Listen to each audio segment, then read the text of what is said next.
संभाजीनगर जिल्ह्यात पंचायत समितीवर महायुतीचा दबदबा दिसून आला आहे। जिल्ह्यातील 9 पंचायत समित्यांवर युतीचे वर्चस्व राहिले असून सर्वाधिक सभापती पद मिळवत भाजपने आपणच मोठा भाऊ असल्याचे दाखवून दिले आहे।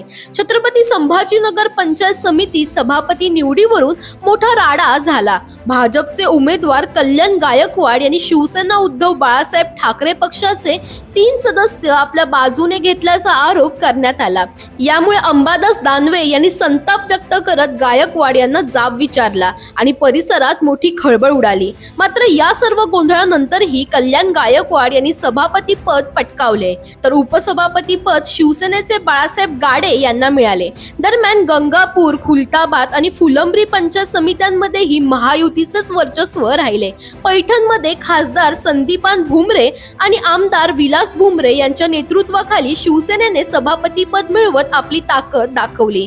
वैजापूरमध्ये आमदार रमेश बोरनारे यांनी सभापती आणि उपसभापती दोन्ही पदे आपल्या पक्षाकडे ठेवण्यात यश मिळवले, तर कन्नडमध्ये आमदार संजना जाधव यांनी भाजप सोबत युती करत सभापती पद मिळवले।